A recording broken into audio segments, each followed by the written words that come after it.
ಇವತ್ತೊಂದು ದಿವಸ ಇದು ಮೇಕ್ ಇನ್ ಇಂಡಿಯಾ ಅಂತ ಹೇಗಾಗತ್ತೆ ಅಂತ ಸ್ವಲ್ಪ ನಾವು ಯೋಚನೆ ಮಾಡಬೇಕಾಗುತ್ತೆ. ಅದೇ ರೀತಿಯಲ್ಲಿ ಕಾರ್ಮಿಕರು ಮತ್ತೆ ಸಣ್ಣ ಪುಟ್ಟ ಕಾರ್ಖಾನೆಗಳೇನಿದೆ ಅವು ಕೂಡ ಸರ್ವನಾಶ ಮಾಡುವಂತ ಈ ಒಂದು ವ್ಯವಸ್ಥೆ.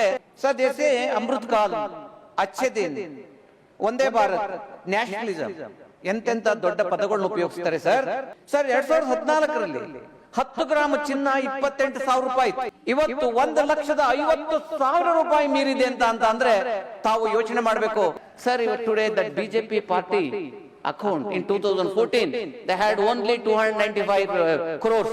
ನಮ್ಮ ಸುಧಾಮೂರ್ತಿ ಅವರು ಮೊನ್ನೆ ಒಂದು ಬಡ್ಜೆಟ್ ಮೇಲೆ ಮಾತಾಡ್ತಾ ಒಂದು ಕತೆ ಹೇಳೋದು. ಯಾಕೆಂತಂದ್ರೆ ಸುಧಾಮೂರ್ತಿ ಅವರು ಸೋಷಿಯಲ್ ಮೀಡಿಯಾದಲ್ಲಿ ಬಹಳ ಚೆನ್ನಾಗಿ ಸಕ್ರಿಯವಾಗಿದ್ದಾರೆ ಸರ್. ಇವತ್ತು ಶ್ರೀಮಂತರು ಏನೇ ಹೇಳಿದ್ರು ಕೂಡ ಅದು ಆದರ್ಶ ಅಂತ ತಗೋತಾರೆ ಜನ. ಬಡವರು ಬಾಯಿ ಪಡ್ಕೊಂಡು ಸತ್ಯ ಹೇಳಿದ್ರು ಕೂಡ ಇವತ್ತು ನಂಬುವಂತ ಪರಿಸ್ಥಿತಿ ಇಲ್ಲ. ಅವತ್ತು ನನ್ನ ಸೀರೆ ಬಗ್ಗೆ ಕಾಮೆಂಟ್ ಮಾಡಿದ್ರು, ನಮ್ಮ ಕರ್ನಾಟಕದಿಂದ ಬಂದಂತ ಸುಧಾಮೂರ್ತಿ ಅವರಿಗೆ ಮಾತು ಹೇಳಿದ್ರಲ್ಲ ಅಂತ. ಯಾಕೆಂದ್ರೆ ಕತೆ ತುಂಬಾ ಚೆನ್ನಾಗಿದೆ, ಆದ್ರೆ ಕ್ಲೈಮ್ಯಾಕ್ಸ್ ಅಲ್ಲಿ ಅವ್ರು ಆಡಿದಂತ ಮಾತುಗಳು ತುಂಬಾ ನೋವು ತಂತು ಸರ್ ನನಗೆ. ಆ ಏರ್ಪೋರ್ಟ್ ಅಲ್ಲಿ ನನ್ನ ಅಧಿಕಾರಿಗಳು ಕೇಳಿದ್ರು, oh you are from India, you are from Silicon City Bangalore, you are from IT city because of that new leadership of Modi anta ಹೇಳ್ತಾರೆ sir. Sir, India's global respect is not result of just the last 10-15 years institutions and millions of Indians. Sir, thank you sir. Sir, in 2026-27 budget spending around 53.4 lakh crore. In the same time, the most advertised major programs not even spent around 20 to 30%. Also only big numbers, making lot of sounds, advertisement, changing names and diversion from the topic. Sir, they say Startup India, Make in India, Get Up India, Be Global, Buy Local. Sir, ಇವತ್ತು ಏನಾಗ್ತಾ ಇದೆ ಅಂತಂದ್ರೆ ಇವತ್ತು ಇಡೀ ಭಾರತ ದೇಶನ ಇವತ್ತು ಅಮೇರಿಕಾಗೆ ಒಂದು ನಮ್ಮ ಭಾರತ ದೇಶದ ಮಾರುಕಟ್ಟೆನ ಓಪನ್ ಮಾಡಿ 0% ಟ್ಯಾಕ್ಸ್ ಮಾಡಿ ಅದನ್ನ ಬೇಕಾದಷ್ಟು ಅವ್ರಿಗೆ ಏನೇನು ಬೇಕೋ ಅದನ್ನೆಲ್ಲ ನೀವು ಡಂಪ್ ಮಾಡ್ಕೊಳ್ಳಿ ಏನ್ ಬೇಕಾದ್ರೂ ಅಂತ ಓಪನ್ ಮಾಡಿ ಅವ್ರಿಗೆ ಗುತ್ತಿಗೆ ಕೊಟ್ಟಂಗೆ ಕೊಟ್ಟಿರೋದು. ಇವತ್ತೊಂದು ದಿವಸ ಇದು ಮೇಕ್ ಇನ್ ಇಂಡಿಯಾ ಅಂತ ಹೇಗಾಗತ್ತೆ ಅಂತ ಸ್ವಲ್ಪ ನಾವು ಯೋಚನೆ ಮಾಡಬೇಕಾಗತ್ತೆ ಸರ್. ಯಾಕೆ ಅಂತ ಅಂದ್ರೆ ಇವತ್ತು ನಮ್ಮ ದೇಶದ ರೈತರಿಗೆ, ಪ್ರಮುಖವಾಗಿ ದೇಶದ ರೈತರಿಗೆ ಎಷ್ಟು ಅನಾನುಕೂಲ ಆಗುತ್ತೆ ಅಂತ ಅಂದ್ರೆ ಅವರು ಬೆಳೆಯುವಂತ ಬೆಳೆಗೆ ಕಿಮ್ಮತ್ತಿಲ್ದೇನೆ ಆಗುವಂತ ಒಂದು ಪರಿಸ್ಥಿತಿ ನಿರ್ಮಾಣ ಆಗುತ್ತೆ. ಅದೇ ರೀತಿಯಲ್ಲಿ ಕಾರ್ಮಿಕರು ಮತ್ತೆ ಸಣ್ಣ ಪುಟ್ಟ ಕಾರ್ಖಾನೆಗಳೇನಿದೆ ಅವು ಕೂಡ ಸರ್ವನಾಶ ಮಾಡುವಂತ ಈ ಒಂದು ವ್ಯವಸ್ಥೆ ಇದು ಮೇಕ್ ಇನ್ ಇಂಡಿಯಾ ಆಗಲ್ಲ ಸರ್. ಇದು ಮೇಕ್ ಇನ್ ಇಂಡಿಯಾ ಆಗಕ್ಕೆ ಸಾಧ್ಯ ಇಲ್ಲ. ಸದ್ಯಸೆ ಅಮೃತ್ ಕಾಲ್, ಅಚ್ಚೆ ದಿನ್, ಒಂದೇ ಭಾರತ್, ನ್ಯಾಷನಲಿಸಂ ಎಂತೆಂತ ದೊಡ್ಡ ಪದಗಳನ್ನ ಉಪಯೋಗಿಸ್ತಾರೆ ಸರ್. ಅಂದ್ರೆ ಅಮೃತ್ ಕಾಲ್, ಅಚ್ಚೆ ದಿನ್ ಅಂತ ಅಂದ್ರೆ ನಮ್ಗೆ ಇನ್ನೂ ಕೂಡ ಅರ್ಥ ಆಗ್ತಾ ಇಲ್ಲ. ಯಾಕೆ ಅಂತ ಅಂದ್ರೆ ಸರ್, ಹಂಗರ್ ಇಂಡೆಕ್ಸ್ ನಲ್ಲಿ ಭಾರತ ಇವತ್ತು 123 ದೇಶಗಳಲ್ಲಿ 102ನೇ ಸ್ಥಾನದಲ್ಲಿ ನಿಂತ್ಕೊಳ್ಳುತ್ತೆ ಅಂತ ಅಂದ್ರೆ ಇದನ್ನ ಅಚ್ಚೆ ದಿನ ಅಂತ ಹೇಳಲಿಕ್ಕಾಗತ್ತಾ ಅಂತ ನೀವು ಯೋಚನೆ ಮಾಡಬೇಕು ಸರ್. ಪರ್ ಕ್ಯಾಪಿಟಾ ಇನ್ಕಮ್ ಇವತ್ತು ಭಾರತ ಪ್ರಪಂಚದ 144ನೇ ಜಾಗದಲ್ಲಿ ನಿಲ್ಲುತ್ತೆ ಅಂತ ಅಂದ್ರೆ ಇದು ಸಾಧ್ಯನಾ? ಇದು ಹೇಗೆ ಇದು ಅಮೃತ ಕಾಲ ಆಗುತ್ತೆ ಅಂತ ಯೋಚನೆ ಮಾಡಬೇಕು sir. National family health survey 5ರ ಪ್ರಕಾರ ಭಾರತದಲ್ಲಿ 35.5% ಅಪೌಷ್ಟಿಕ ಆಹಾರದಿಂದ ಇವತ್ತು ಬಳಲ್ತಾ ಇದ್ದಾರೆ ಅಂತ ಅಂದ್ರೆ ನಾವು ಯೋಚನೆ ಮಾಡಬೇಕು. 35.5% ಅಂತ ಅಂದ್ರೆ ಯೋಚನೆ ಮಾಡಬೇಕು ಸರ್. ಇದರಲ್ಲಿ 19% ಮಕ್ಕಳು ಬದುಕೋದೇ ಇಲ್ಲ ಅನ್ನೋ ಒಂದು ರಿಪೋರ್ಟ್ ಇದೆ.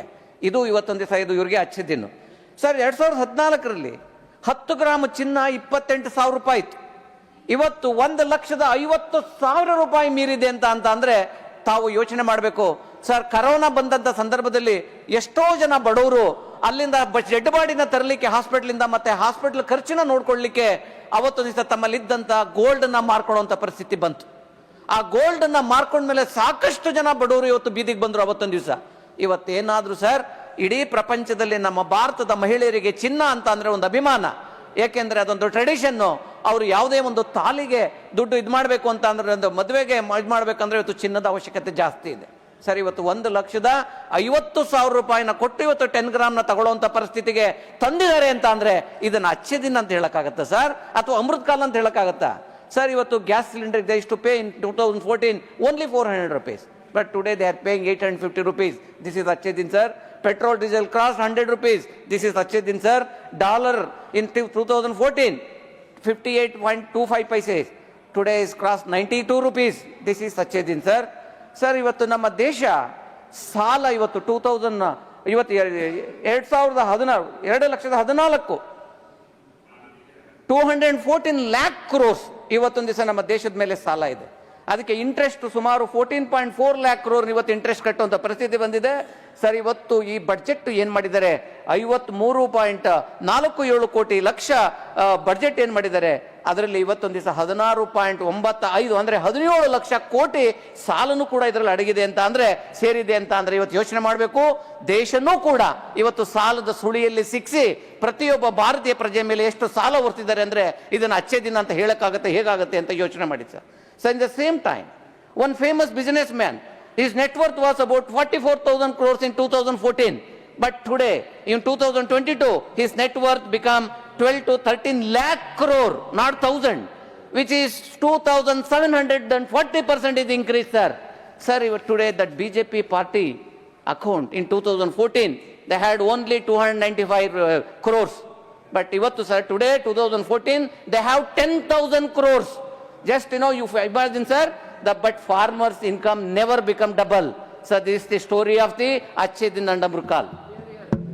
ಸರ್, ಒಂದು ವಿಚಾರ ತಮ್ಮ ಗಮನಕ್ಕೆ ನಾನು ಹೇಳಕ್ಕೆ ಇಷ್ಟಪಡ್ತೀನಿ.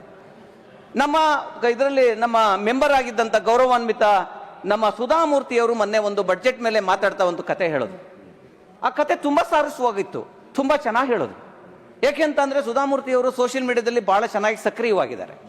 ಅವರು ಏನೇ ಹೇಳಿದ್ರು ಕೂಡ ತುಂಬಾ ಜನ ನೋಡ್ತಾರೆ. ಸರ್, ಇವತ್ತು ಶ್ರೀಮಂತರು ಏನೇ ಹೇಳಿದ್ರು ಕೂಡ ಅದು ಆದರ್ಶ ಅಂತ ತಗೋತಾರೆ ಜನ. ಆದ್ರೆ ಬಡವರು ಬಾಯಿ ಬಡ್ಕೊಂಡು ಸತ್ಯ ಹೇಳಿದ್ರು ಕೂಡ ಇವತ್ತು ನಂಬುವಂತ ಪರಿಸ್ಥಿತಿಲಿಲ್ಲ ಅಂತ ಒಂದು ಇದರಲ್ಲಿ ಇವತ್ತು ಸರ್ 1979ರಲ್ಲಿ ಅಮೆರಿಕದ ಏರ್ಪೋರ್ಟ್ ನಲ್ಲಿ ನಡೆದಂತ ಒಂದು ಘಟನೆ ಅವರು ಹೇಳುತ್ತಾರೆ. ಅವರು ನಮ್ಮನ್ನ ಹೇಗೆ ನಡೆಸ್ಕೊಂಡ್ರು, ಎಷ್ಟು ಹೀಯಾಡಿಸಿದ್ರು, ಅವತ್ತು ನನ್ನ ಸೀರೆ ಬಗ್ಗೆ ಕಾಮೆಂಟ್ ಮಾಡಿದ್ರು, ಅವತ್ತು ದಿವಸ ನಮಗೆ ಮರ್ಯಾದೆ ಸಿಗ್ಲಿಲ್ಲ, ಬಹಳ ಬೇಸರ ಆಯ್ತು ಅಂತ. ಅದೇ ರೀತಿ ಯಾಕೆಂದ್ರೆ ನಾನು ಇದನ್ನ ಯಾಕೆ ಹೇಳ್ತಾ ಇದ್ದೀನಿ ಅಂದ್ರೆ ಬೇರೆ ಯಾರು ಹೇಳಿದ್ರು ನಾನು ಅದನ್ನ ಯೋಚನೆ ಮಾಡ್ತಿದ್ದಿಲ್ಲ. ನಮ್ಮ ಕರ್ನಾಟಕದಿಂದ ಬಂದಂತ ಸುಧಾಮೂರ್ತಿ ಅವರಿಗೆ ಮಾತು ಹೇಳಿದ್ರಲ್ಲ ಅಂತ. ಯಾಕೆಂದ್ರೆ ಕತೆ ತುಂಬಾ ಚೆನ್ನಾಗಿತ್ತು, ಆದ್ರೆ ಕ್ಲೈಮ್ಯಾಕ್ಸ್ ಅಲ್ಲಿ ಅವ್ರು ಆಡಿದಂತ ಮಾತುಗಳು ತುಂಬಾ ನೋವುತ್ತಂತು ಸರ್ ನನಗೆ. ಯಾಕೆಂದ್ರೆ ಅವತ್ತೊಂದು ದಿವಸ ಹಂಗಿದ್ದಂತ ಭಾರತ ಇವತ್ತು ನಾ ಹೋಗಿದ್ದೆ, ಮತ್ತೆ ಮೊನ್ನೆ ಹೋಗಿದ್ದಾಗ ಬರ್ಬೇಕಾದ್ರೆ ಆ ಏರ್ಪೋರ್ಟ್ ಅಲ್ಲಿ ನನ್ನನ್ನು ಅಧಿಕಾರಿಗಳು ಕೇಳಿದ್ರು, oh you are from India, you are from Silicon City Bengaluru, you are from IT city. ಈ ಚೇಂಜಸ್ ಆಗಿದ್ದು ಕಳೆದ 10-15 ವರ್ಷಗಳಿಂದ because of that new leadership of Modi ಅಂತ ಹೇಳ್ತಾರೆ ಸರ್. ಸರ್, ಇವ್ರಿಗೊಂದು ಮಾತು ಹೇಳಕ್ ಹೇಳ್ತೀನಿ ಸರ್. Sir, India is global respect is not result of just the last 10-15 years. It is the outcome of decades of hard work by governments, institutions and millions of Indians. So let us be clear, very clear. The nation's rise is not measured by the airport stories of the slogans. A nation's rise is measured by the history, by policy, by numbers. Sir, and the numbers tell very different, interesting stories. Member Sudha Murthy, India was already a global IT power by 2014. So software exports grew from $0.50 million in 1990 to $5.9 billion in 2001, and further to $23.6 billion by 2005 and 6. So between 1990 and 2002, the IT sector recorded a 51% compounded annual growth rate. Sir, between 2003 and 4 and 2013 and 14, software exports grew 614%. BPO exports grew 468%. Total IT exports rose from 12.97% billion to $83.9 billion. Total IT industry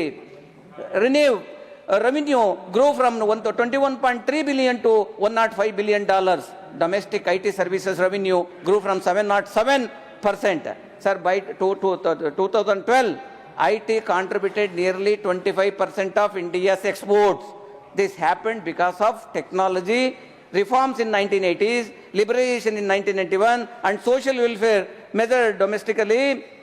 The export expansion in 1990s and 2002, diplomatic breakthroughs and policy continuity across through governments. Sir, so please do not forget that India was respected before 2014. India was exporting before 2014.